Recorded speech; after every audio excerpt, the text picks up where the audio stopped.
Engineering physics 2 बस 1 day का time है दोस्तों, मुंबई यूनिवर्सिटी। ये वीडियो बहुत ही स्पेशल होने वाला है। अगर आपने पूरा का पूरा वीडियो बहुत अच्छे से सुना, हाँ पता चला वीडियो को आपने भगा होगा कि बीच बीच का पता चला कुछ पार्ट देखा ही नहीं, तो बहुत बड़ा नुकसान होगा। इसलिए पूरा का पूरा पार्ट बहुत ही अच्छे से मैं सभी टॉपिक वाइज सभी चीजों को मैं लेके आया हूँ। बहुत ही अच्छे से सभी चीजों को मैं आपको बताने वाला हूँ। और अगर आपने प्रॉपर पूरा का पूरा एनालिसिस किया तो आप आराम से अपने एग्जाम में बहुत अच्छा मार्क्स स्कोर कर सकते हो। अब मैं आपको ये बता देना चाहता हूं कि जनरली फिजिक्स जैसा सब्जेक्ट था, ये ऐसे सब्जेक्ट्स हैं कि जो लास्ट टाइम पे ही पढ़े जाते हैं।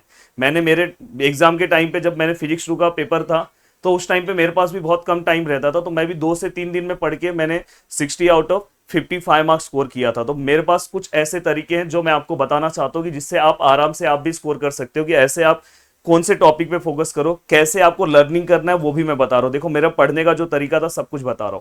सबसे पहले आप कम से कम 2 पेपर आपके सामने रखो दोस्तों। जैसे यहां पे अगर हम ध्यान से देखें तो ये दोस्तों दिसंबर वाला पेपर है, दिसंबर 23 का पेपर है, और ये मई 2023 का पेपर है। मतलब 2 पेपर्स मैंने यहाँ पे एनालिसिस किया है। अब अगर आप ध्यान से देखोगे तो क्वेश्चन नंबर 1 में अगर हम देखें तो वो 6 क्वेश्चन दे रहे हैं, उसमें से बोल रहे हैं कि हमें 5 क्वेश्चंस करना है, और जिसके अंदर वो यहाँ पे 2 न्यूमेरिकल्स के आसपास पूछा जाता है, एक न्यूमेरिकल स्ट्रेट फॉरवर्ड पूछा जा रहा है, और वो जो न्यूमेरिकल आ रहा है वो कौन से टॉपिक का आ रहा है वो भी मैं आपको बता रहा हूँ। बहुत ही सिंपल सा टॉपिक है, और अगर आपने मेरा मैथ्स वाला वीडियो देखा है तो वो आराम से वो टॉपिक आप कवर कर लोगे, वो न्यूमेरिकल आप आराम से कर लोगे। वेक्टर करके मेरा एक लेसन का वीडियो है, उसका बस फर्स्ट वीडियो 10-12 मिनट का, वो देख लोगे तो उसके कोई भी न्यूमेरिकल आप सॉल्व कर लोगे। अब दोस्तों यहाँ पे अगर आप ध्यान से देखोगे तो क्वेश्चन नंबर 2, 3, 4, 5, 6 है, इसमें से हमने कोई 3 क्वेश्चन अटेम्प्ट करना है, जिसमें से वो 100% यहाँ पे इन्होंने थियरी पूछा था, यहाँ पे भी 100% थियरी था। यहाँ पे इन्होंने 3 पार्ट में क्वेश्चन को पूछा था, यहाँ पे 8 और 7 पूछा था, यहाँ पे 5 मार्क्स पूछा था, 5 मार्क्स एंड 5 मार्क्स पूछा था। तो दोस्तों अगर आप ध्यान से अच्छे से देखोगे तो यहाँ पे इन्होंने न्यूमेरिकल डाला था और यहाँ पे न्यूमेरिकल डाला था। अगर आप ये सोचोगे बस मैं न्यूमेरिकल करके चले जाऊँ तो मैं आराम से पास हो जाऊंगा, तो मैं आपको ये बोल रहा हूँ कि भाई आप 100% न्यूमेरिकल के ऊपर भी मत डिपेंड रहो, 100% आप थियरी के ऊपर भी मत रहो, दोनों पार्ट करके जाओ। हाँ कुछ लोगों के लिए कैसे, कुछ न्यूमेरिकल्स ऐसे हैं जो स्ट्रेट फॉरवर्ड आए, डायरेक्ट वैल्यू पुटअप किया आंसर आ जाता है। तो पर मैं आपको ये बोलना चाहता हूँ कि थियरी भी आपको करना चाहिए, बिना थियरी किए नहीं चलेगा। थियरी अगर आपसे पूरा नहीं हो रहा तो कैसे करना वो भी मैं आपको बता रहा हूँ। अब देखो दोस्तों यहाँ पे अगर हम दिसंबर 2023 का अगर हम पेपर देखें तो वहां पे क्या चेंजेस हुआ। क्वेश्चन नंबर अगर आप ध्यान से देखोगे, क्वेश्चन नंबर अगर आप ध्यान से देखोगे तो क्वेश्चन नंबर 6 में 3 क्वेश्चन उन्होंने 5 मार्क्स के पूछे। देन इसके बाद क्वेश्चन नंबर 5 में 5 मार्क्स के क्वेश्चन, हाँ यहाँ पे देखो उन्होंने न्यूमेरिकल पूछा। एंड दोस्तों इसके बाद अगर आप यहाँ पे देखोगे, यहाँ पे इन्होंने क्वेश्चन नंबर 2 में भी न्यूमेरिकल पूछ लिया। तो मतलब 2 क्वेश्चन में यहाँ पे सीधा सीधा पूछा गया, और यहाँ पे सेम पैटर्न जैसे पहले था। अब मैं आपको यहाँ पे ये बताना चाहता हूँ, देखो ये जो आपका यहाँ पे मैं कुछ क्वेश्चन कॉमन क्वेश्चन है, देखो ये सब क्वेश्चन पे आपको थोड़ा फोकस करना चाहिए। अब देखो जैसे ग्रेटिंग जो टॉपिक है, ये हमारा सिलेबस लेसन नंबर 1 का टॉपिक है। देखो यहाँ पे, अब यहाँ पे देखो डिफ्रैक्शन ग्रेटिंग है। अगर इससे रिलेटेड कोई भी क्वेश्चन आया तो आपको क्या करना है, अपना बुक ओपन करना है और डायरेक्ट पीडीएफ आपको मिल जाएगा यार, किसी न किसी दोस्त के पास रहेगा, आप ले लो, या तो आप गूगल पे भी सर्च कर सकते हो डिफ्रैक्शन ग्रेटिंग होता क्या है। आप अपने पास एक नोट्स बना लो, उससे रिलेटेड 4 पॉइंट आपको पता होना चाहिए, फिर उसी को लिखना चालू कर दो।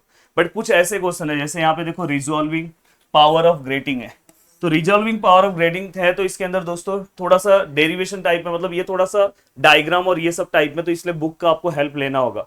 तो अगर उससे क्या होगा कि ये वाले क्वेश्चंस को आप डायरेक्ट कवर कर सकते हो। जैसे ये देखो इसके ऊपर है प्लेट ट्रांसमिशन ग्रेटिंग, इसके ऊपर भी क्वेश्चन पूछा गया है कि वेवलेंथ कैसे डिटरमाइन करते हैं। एंड दोस्तों इसके बाद सिंगल स्लिट के ऊपर भी क्वेश्चन पूछा गया है। तो यहाँ पे मैंने कुछ टॉपिक्स टिक मार्क किए। जैसे आप यहाँ पे देखोगे नेक्स्ट टॉपिक है पॉपुलेशन इन्वर्जन, आपको एटलीस्ट पता होना चाहिए। फिर इसके ऊपर सब क्वेश्चंस जो है कौन से क्वेश्चन पूछे गए मैंने वहां पे लिखा भी है। देन इसके बाद आपको क्या करना है, न्यूमेरिकल्स, देखो न्यूमेरिकल्स किसके ऊपर पूछा गया यहाँ पे मैंने लिखा है। देन डाइवर्जेंस के ऊपर भी यहाँ पे न्यूमेरिकल पूछा गया है, बाद में नैनो मटेरियल पूछा गया है और इसका एडवांटेज क्या है। देखो एप्लीकेशन के क्वेश्चन बहुत, ये बार बार माइक नीचे गिर जा रहा है यार। एप्लीकेशन के क्वेश्चन सीधे सीधे पूछे गए दोस्तों, टॉपिक का ही नाम देखो, फाइबर ऑप्टिक का कम्युनिकेशन में एप्लीकेशन क्या है। बाद में यहाँ पे देखो लेजर का, देखो यहाँ पे लेजर के बारे में पूछा गया, नैनो टेक्नोलॉजी का एप्लीकेशन पूछा गया। तो एप्लीकेशन के क्वेश्चंस तो डायरेक्ट स्ट्रेट फॉरवर्ड पूछे जा रहे। इसके ऊपर दोनों बार क्वेश्चन पूछा गया दोस्तों टाइम डायलेशन से रिलेटेड, होलोग्राफी आपको अच्छे से कवर करके जाना चाहिए।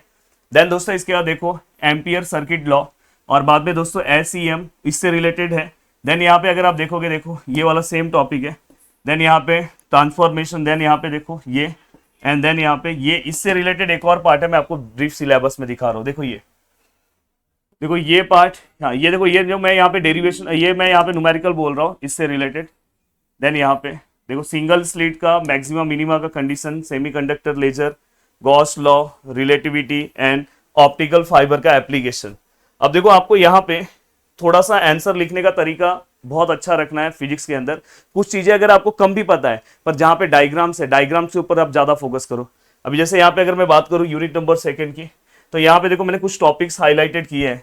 एटलीस्ट आपसे वो सब आप क्वेश्चन कवर करो, और ये जो आपका सिलेबस का टॉपिक है, इसको एटलीस्ट डेफिनेशन फॉर्म में 4-4, 2-2 पॉइंट आप अपने दिमाग पे बिठा के रखो। हाँ इसमें ये, जिसके अंदर ये देखो ये वाला पॉइंट अच्छे से वर्किंग फॉर्म में कवर करो, ये वाला पॉइंट और ये वाला पॉइंट बहुत ही अच्छे से आपको कवर करना चाहिए।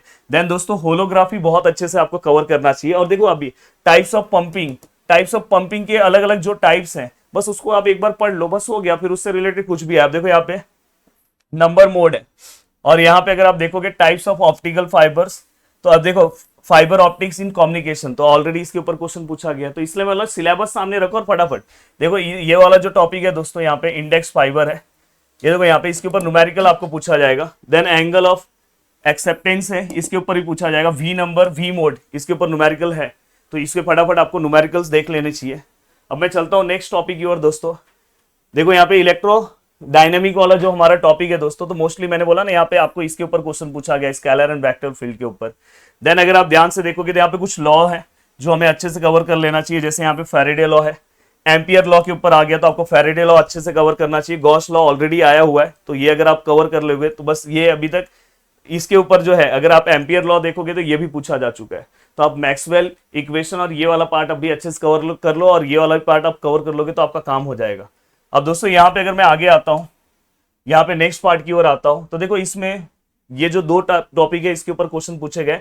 देखो टाइम डायलेशन के ऊपर भी क्वेश्चन पूछा गया है। तो मैं बोल रहा हूँ कि जो टॉपिक बचा हुआ है उसको भी आपको क्या करना है, उसके बारे में 2 से 3 पॉइंट्स आपको कवर कर लेना है। जैसे ये वाला टॉपिक है तो इसके बारे में 2-3 पॉइंट बस फटाफट लिख लो, आपका काम हो गया। जब आप कोई भी आंसर्स लिखते हो, आंसर्स लिखने का आपका फॉर्मेट कैसा रहना चाहिए वो चीज ध्यान रखना कि आपके नोट्स में वो है कि नहीं है।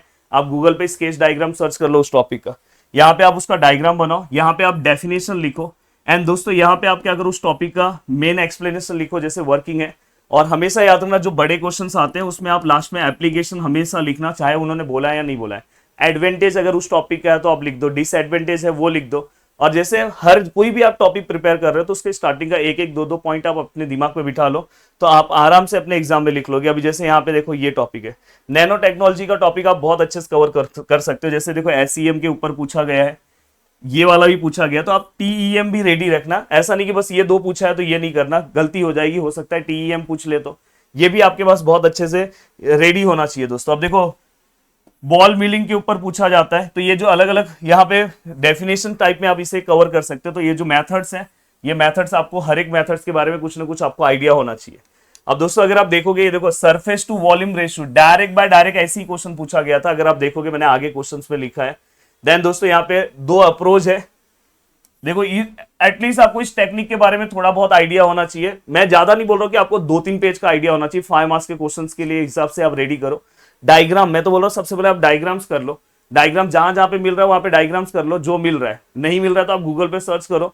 और मैं हमेशा मैं बोल रहा हूँ थियरी सब्जेक्ट्स में मैंने बहुत सारे रिकॉर्ड्स बनाए, थियरी सब्जेक्ट्स में मैंने बहुत स्कोरिंग बहुत अच्छा किया।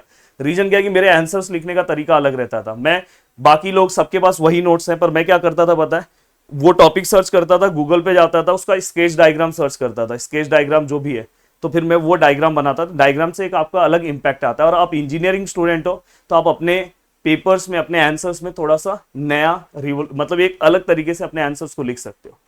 एंड दोस्तों इसके बाद अगर हम चले लास्ट वाले पार्ट की ओर, देखोगे ये वाला जो पार्ट है, अगर आप ध्यान से देखोगे तो यहाँ पे आपको प्रेशर सेंसर जो है, एटलीस्ट आप पूरा का पूरा नहीं कवर कर पा रहे हो तो कम से कम देखो उसका कंस्ट्रक्शन एंड वर्किंग जो है उसका डायग्राम देख लो, 4-5 पॉइंट उसके बारे में पता कर लो कि कल अगर कोई क्वेश्चन आया तो आपको लिखने आना चाहिए।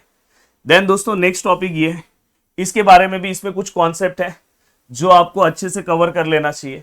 और 2-3 पॉइंट मैंने बोला ज्यादा नहीं है। और ऑप्टिकल सेंसर्स है, ऑप्टिकल सेंस मैंने बोला ये दोनों को आप जल्दी से कवर कर सकते हो। ऑप्टिकल सेंसर्स अगर आपसे नहीं हो रहा है तो मैं बोल रहा हूँ कि ये ऐसा सब्जेक्ट है, प्रेशर सेंसर आप यूट्यूब पे सर्च कर लो। इन शॉर्ट 5 मिनट में आपको कोई ना कोई वीडियो देख के उसके बारे में आइडिया आ जाएगा। फिर विकिपीडिया पे जाओ, उसके 4-5 पॉइंट्स रखो, हो गया।